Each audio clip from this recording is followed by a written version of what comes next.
And a very good evening to you. I am Lisa Lord with the Wednesday, December 14th edition of the CBC Evening News. In our top story, Barbados has been able to steer clear of legislating industrial relations, and that is due in part to how labor leaders of the past have dealt with trade union matters. Lisa Broom tells us more. The Prime Minister was speaking to an audience of past and present trade unionists, along with Pauline Lady Walcott, the widow of the late trade union luminary Sir Frank Walcott. Lady Walcott joined him to unveil the plaque that commemorates the name change from the Barbados Workers' Union's Labour College to the Frank Walcott Labour College. Prime Minister Fendo Stewart says Barbados would not have developed in the way it did over the last 50 years were it not for the contribution of the trade union movement, but more so the Barbados Workers' Union. He says much of this was due to the union's tradition of leadership. I saw how maturely Frank Walcott and those whom he gathered around him used this voluntaristic system. I would be churlish were I not to pay tribute to his successor, Sir Roy Trotman, for the maturity which he brought to bear on his use of this voluntaristic system. Prime Minister Stewart also talked about the late Labour giant's commitment to education, having been one of the founders of the Labour College, which now bears his name. And the importance of this particular contribution was echoed by Sir Frank's successor, Sir Roy Trotman. Sir Roy says the Labour College was part of a wider vision that included the Caribbean. A Caribbean workforce that he would do everything in his power, and the Barbados Workers' Union's Executive Council will do everything in its power to unite,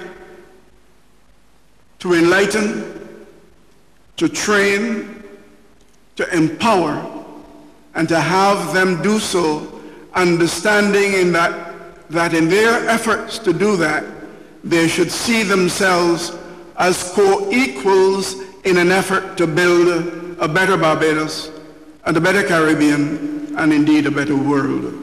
Also, Roy says Sir Frank was also committed to developing the 100 acres on which the Labour College now sits to include the wider community. He suggests Sir Frank's vision be refreshed and implemented in order to fully honour his contribution to Barbados. Lisa Broom, CBC News. Well, many hotels along the island's south coast are in need of upgrades. And according to Minister of Tourism Richard Seeley, they must rejuvenate and renew their product offering. This, he says, must be done if they want to remain competitive. The advice came as Infinity on the Beach reopened after a $2 million Barbados upgrade. A stamp of approval from Minister of Tourism Richard Seeley to the upgrades at the Infinity on the Beach. The hotel features 66 rooms, several recreational amenities, along with a conference room.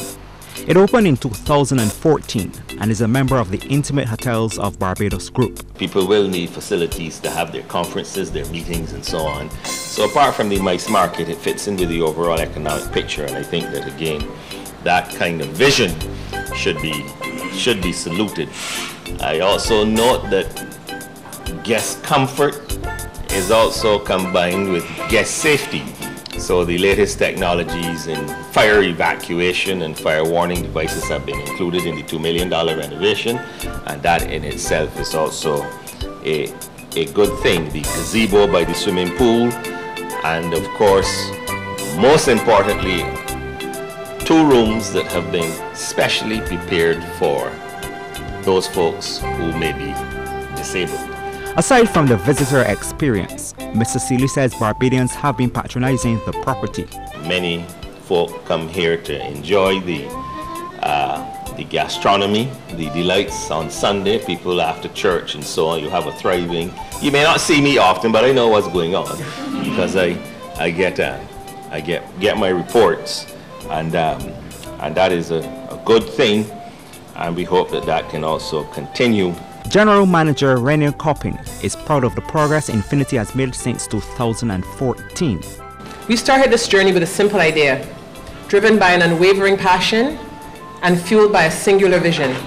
which was to create one of the leading beach vacation experiences on the island. However, because this is a small business, our philosophies and our values were central to how we chose to implement that vision. We wanted to ensure that this property and the vacation experiences that we offer reflect all that we hold dear about this island and the very essence of what makes Barbados special. Infinity is truly a world-class facility. We wanted to continue to give our guests authentic Barbadian hospitality and interactions and memories that could not readily be duplicated. We wish to provide a fantastic base from which they can explore our island and all it has to offer, to allow them to become part of the fabric of a society that, in spite of its flaws, remains one of the safest, the most friendly and accessible destinations in the world. And today, we feel that we are even closer to the realization of that vision. Infinity on the Beach employs 50 staff and continues to press ahead to improve. Kishma Senjis, CBC News. Well, we stay with tourism and get some not so very good news. Word in Britain is that British Airways cabin crew have voted overwhelmingly for strikes in a dispute over pay. The Unite Union says more than 2,000 workers were balloted about the action, which will take place at the Heathrow Airport. It comes after cabin crew rejected a 2% pay rise. Unite says the dates for the action, which is expected to begin sometime after December 21st, are yet to be finalized. It is not yet known if the strike will affect travelers over Christmas, and close to 80% of crew that took part in that ballot voted for the action. Well, the issue of the South Coast sewage treatment plant is a national issue which should not be politicized, but sustainable solutions should be found. And this is according to Minister of International Business and Commerce Donville Innes. He says the government is not taking the matter lightly as it has affected several sectors. At the end of the day, nobody has a right in this country in 2016 to get up one morning or go home one evening and see sewage floating around their property. I will not like it. I will raise hell if it happened on my property. Nobody has a right to have to endure the stench associated with it either. I would raise hell if I was in that position where I live. And as far as businesses are concerned, both the proprietors and their patrons have a right to a clean and not smelly environment. Well, Minister Innes also believes there should be some accountability in the matter. So this is not a matter just for residents, whether they're commercial or individuals on the South Coast. As far as I'm concerned, it's a national issue that merits the full attention of the state and all available resources to be deployed to fix it. And having listened to the Prime Minister and my colleagues, I'm of the view that it is being taken very, very seriously.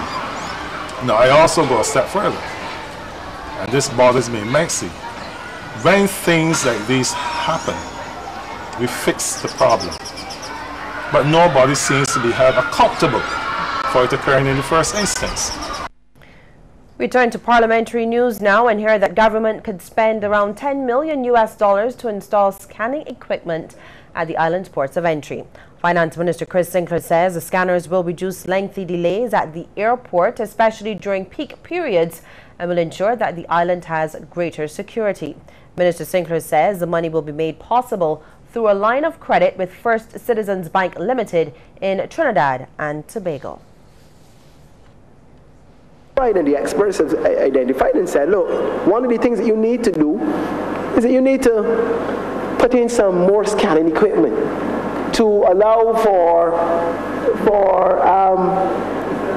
passenger bags to be scanned more completely outside of the airport, so that when they come inside of the airport, the officers really just have to do their regular on-site inspections.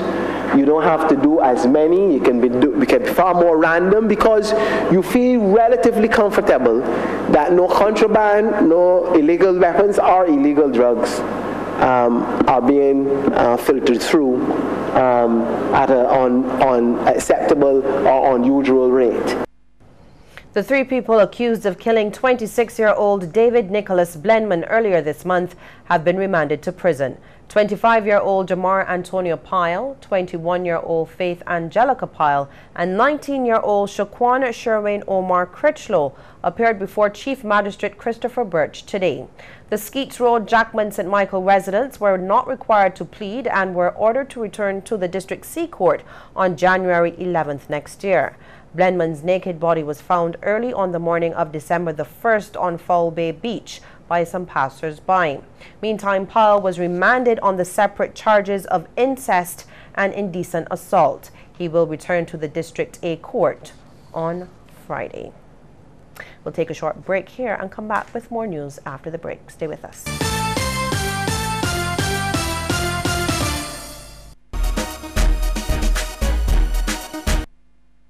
Don't let your data experience slow you down. Step up to Digicel, Barbados' fastest 4G network, more than twice as fast as the slow network. Get more with Digicel.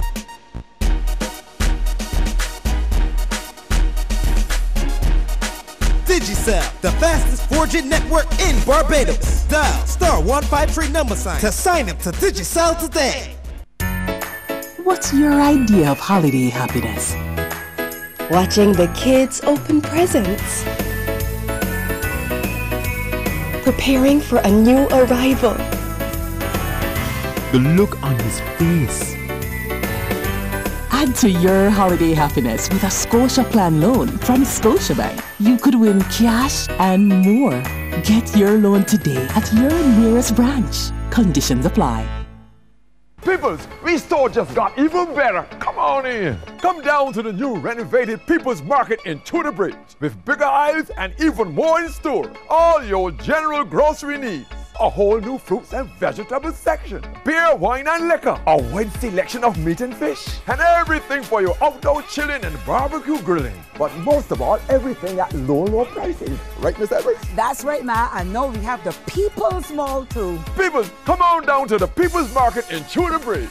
Secure your future, be financially strong. Since 1983, we have been there for you. A smart range of products, great tax benefits, with a solution to your hopes and your dreams. The Barbados Workers Union Cooperative Credit Union. The Barbados Workers Union Cooperative Credit Union. From humble beginnings to smart loans, smart savings.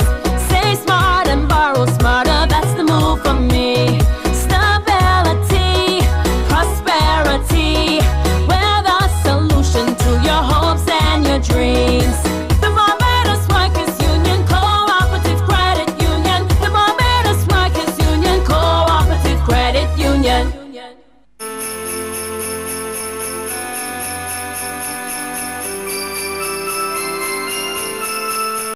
There's no place like home for the holidays. Family and friends together sharing memories. We celebrate the joy in our children's eyes. We feel our hearts become young again. We never forget what Christmas means. It's a love that's always in our hearts forever. So let's all come together and share with each other and bring joy to every boy and girl. If we all come together and share with each other this holiday, there'll be peace. Season's greetings from your friends at Banks Holdings Limited.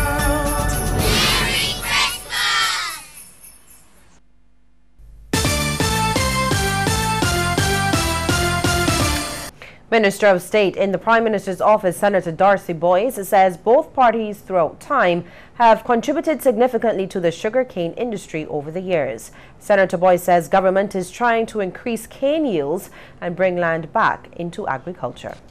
By applying better technology, better fertigation regimes and so on, so that we get those yields back up to the kind of levels that we would have known about in the early 60s and in the 50s, and perhaps higher than that. So it not only brings lands back in production for sugarcane, raises the yield of sugarcane, and it raises the yield of land, and it gives us the opportunity to produce more food, to make the country more self-sufficient in food, and therefore more resilient to food prices on the world market and to those sorts of things. And so, Mr. Deputy President, you know, the matter of the lands that CLECO owned will obviously get dealt with as part of this project. Meantime, Independent Senator John Watson doesn't want Barbados to go fully mechanical with respect to the cutting of cane. He still supports cutting by hand. I think that we could get the yields up if it is hand cut, and we will be able to save on the amount of times that we have to replant. I think the replanting every 2 years is probably a burden on the industry. I think that in the good old days when we could replant every 5 or 6 years is far better. And as a matter of fact, my understanding is that when you cut the cane by hand, you get a higher tonnage because you cut right down. Whereas with the harvester, you leave a fair amount of the cane in the ground. And therefore, you might be losing a lot of tonnage there. Senator Watson says sugar is not the only byproduct that can be derived from the industry. He says there are many indigenous products that can be marketed. And even though the local economy is no longer heavily reliant on sugar, Independent Senator Alwyn Adams does not believe the industry should be abandoned. He says that moving away from sugar completely will be detrimental to Barbados. Senator Adams says other sectors rely on the cane industry. The new direction in which the industry is going also is looking at other aspects of the byproducts. And I would mention from memory the production of wax and something called lignin, which is used to help to harden cement, high quality cement. And I think it is only made from sugar. And in the new industry, and the new direction in which the industry is going, that would be one of the byproducts of the industry. Well, one secondary school principal intends to place a greater emphasis on the teaching of science subjects. Dr. David Brown made the comments while delivering the principal's report at the Queen's College Prize Giving and Awards ceremony. Kishmar Sinjus tells us more. I am ready to respond. This was the firm declaration from Principal of the Queen's College School, Dr. David Brown, as he addressed the school's speech day held at the school hall. He was speaking of an intended shift in focus at the island's university from social subjects to science education. I am convinced with the increased emphasis on science at KFL can be a success if the necessary schools provide the students for their thrust in science teaching. In other words, secondary schools must understand their role in the process. I am ready to respond to the demands. Another 2 labs and 4 classrooms would assist. There is a need for serious strategic thinking in Barbados. Dr. Brown also made mention of the school's reduced number of scholarships and exhibitions for this period compared to past years. He pointed out that despite this, overall grades of students at the upper 6th level had improved. I want to emphasize the point that what we do here and what we should be doing in Barbados in the educational system should be looking for continuous improvement in the quality and the delivery of education. School is more than scholarship and exhibition. In her feature address, past scholar Dr. Sharon Marshall encouraged students to continue the tradition of excellence associated with the school in all their undertakings. Your purpose is to find your own gift and use it to the best of your ability and in the service of others. It is usually something that you're passionate about. Whether you are a superstar or a server in a restaurant, be excellent at it. Students were presented with prizes for outstanding performances in academics, sports, and extracurricular activities. Kishma Senjis, CBC News. And it's still to come, a look at stories from across our region. But before we get there, here is a tip from the Coverley Medical Center.